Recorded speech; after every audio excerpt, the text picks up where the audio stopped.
बहुत ही महत्वपूर्ण टॉपिक है कैलेंडर। इससे कैसे क्वेश्चन आयोग के द्वारा पूछे जाते हैं आप लोग ध्यान देंगे। बहुत ही इम्पोर्टेंट ये टॉपिक होता है किसी भी कंपटीशन एग्जाम के लिए। कैलेंडर में दो प्रकार से प्रश्न आते हैं। एक तो दिन ज्ञात करना होता है, दिन या दिनांक निकालना होता है, दिन या दिनांक निकालना होता है, या कि वर्ष का रिपीट पूछा जाता है। वर्ष का रिपीट, वर्ष का रिपीटेशन होता है। वर्ष की कोई भी सत्र कितने वर्षों के बाद कब रिपीट होता है, बस यही क्वेश्चन पूछे जाते हैं। और कॉन्सेप्ट ऑफ 7 डे के अनुसार आपको दिन या डेट निकालना पूछा जाता है। तो ध्यान समझेंगे, बहुत ही सरल टॉपिक होता है लेकिन आसानी समझना है। आप लोगों को कैलेंडर के बारे में ज्ञात होना चाहिए कि एक वर्ष जो होता है, एक वर्ष जो होता है भैया, इसमें कितने दिन होते हैं? एक वर्ष में, एक वर्ष में दिनों की संख्या कितनी होती है? 365। ये होता है सामान्य वर्ष। कौन सा वर्ष? सामान्य वर्ष। सामान्य वर्ष में 365 दिन होते हैं। और अगर कोई लीप वर्ष है तो उसमें 366 दिन होते हैं। किसमें? लीप वर्ष में। किसमें भैया? लीप वर्ष में। लीप वर्ष में 366 दिन होते हैं। यानी एक वर्ष में दिनों की संख्या अगर देखी जाए तो 365 दिन होते हैं सामान्य वर्ष में और 366 दिन होते हैं लीप वर्ष में। अब लीप वर्ष और सामान्य वर्ष को कैसे पहचानते हैं? अगर यदि कोई वर्ष 4 से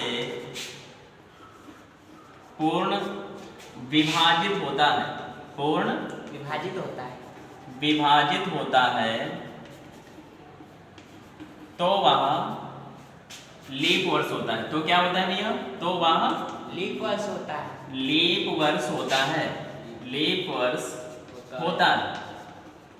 इसके अलावा जो वर्ष 4 से विभाजित नहीं होता है वो सामान्य वर्ष होता है। वो कैसा वर्ष होता है? सामान्य वर्ष होता है। ध्यान समझेंगे, जो वर्ष 4 से पूरा कट जाता है वो लीप वर्ष होगा और जो 4 से नहीं कटता है वो सामान्य वर्ष होता है।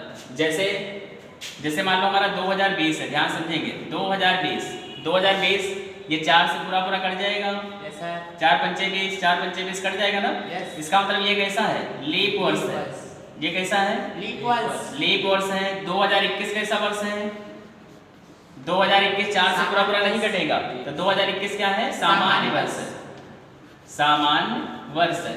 तो इसमें क्या अंतर होता है? सामान्य वर्ष में 365 दिन होते हैं, लीप वर्ष में 366 दिन होते हैं। अंतर क्या होता है? लीप वर्ष में फरवरी में 1 दिन बढ़ जाता है, फरवरी 28 की जगह पे 29 दिन की हो जाती है। यही तो अंतर होता है। तो इसमें आपको रिपीटेशन ऑफ डे के कंसेप्ट ऑफ 7 डे के अनुसार दिन हम कैसे निकालते हैं ध्यान से समझेंगे। हमको सबसे पहले करना होता है जो दिनों की संख्या ज्ञात होती है, उसको 7 से भाग करते हैं। अब इसको मिटा रहे हैं, ये ध्यान समझेंगे। हम एक क्वेश्चन करवा रहे हैं कंसेप्ट ऑफ 7 डे के अनुसार। ध्यान समझें, उसको 7 से भाग करते हैं और शेष दिन निकालते हैं। जैसे इसे प्रश्न है, आज सोमवार है, तो 320 दिन के बाद कौन सा दिन होगा? ध्यान समझेंगे, कौन सा दिन होगा। तो क्या करना होता है हमें? बहुत ही गणितीय मेथड समझेंगे, कोई कोड याद नहीं करना है, बहुत आसानी से हम कर सकते हैं। ध्यान समझेंगे कैसे करेंगे। हमें क्या करना है? सोमवार का कोड याद करना है। कंसेप्ट ऑफ 7 डे का मतलब है सप्ताह का पहला दिन सोमवार होता है, तो सोमवार का मतलब होता है 1, सोमवार का मतलब 1, मंगलवार का मतलब 2, बुधवार का मतलब 3। तो हमें सोमवार का कोड लिखना है कौन सा? 1 होता है। इसके बाद भैया 320 दिन के बाद है तो 320 इसमें जोड़ देंगे, 320 जोड़ देंगे तो कितना हुआ? 321 हुआ।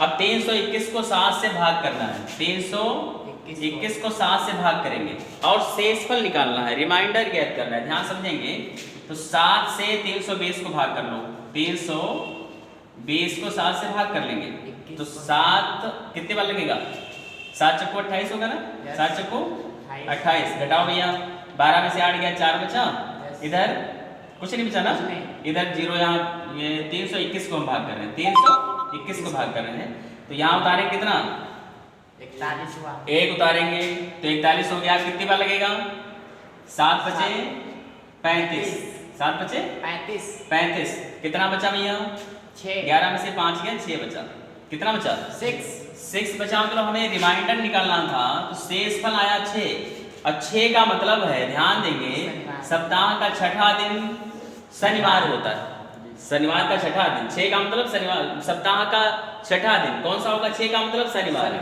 6 का मतलब हम इसको बोल सकते हैं शनिवार,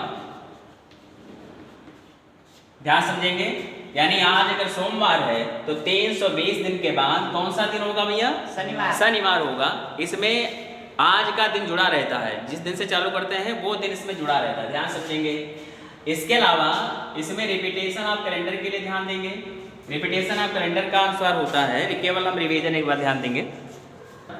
अब इसके बाद आप लोग ध्यान देंगे रिपीटेशन ऑफ कैलेंडर, बोर्ड पे देख पा रहे हैं, एक हमने लीप वर्ष लिखा है, लीप वर्ष कौन सा है, 2020 कैसा वर्ष है, लीप वर्ष है, तो कोई भी लीप वर्ष जो होता है वो 28 साल पहले और 28 साल बाद को रिपीट होता है, 28 साल पहले और 28 साल बाद रिपीट होता है, कोई भी लीप वर्ष हो।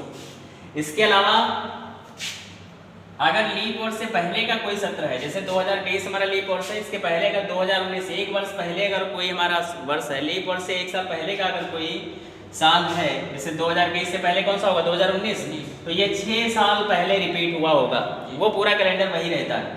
इसके अलावा अगर लीप वर्ष से 2 वर्ष पहले का कोई सत्र है, लीप वर्ष जैसे 2020 है तो 2 साल पहले का मतलब 2018 का जो कैलेंडर होगा वो 11 साल पहले रिपीट हुआ होगा, मतलब लीप वर्ष से 2 साल पहले तो 11 साल पहले रिपीट होगा, लीप वर्ष से 3 साल पहले तो 11 साल पहले रिपीट होगा, ठीक है।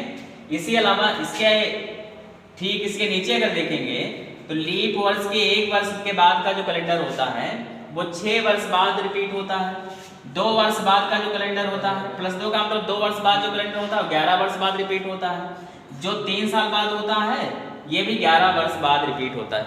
अब जैसे एक प्रश्न ध्यान देंगे, चलिए आज इतने रखो, फिर प्रश्न बाद में कराएंगे भैया, रखिए और फिर बाद में आपको क्वेश्चन करवाएंगे।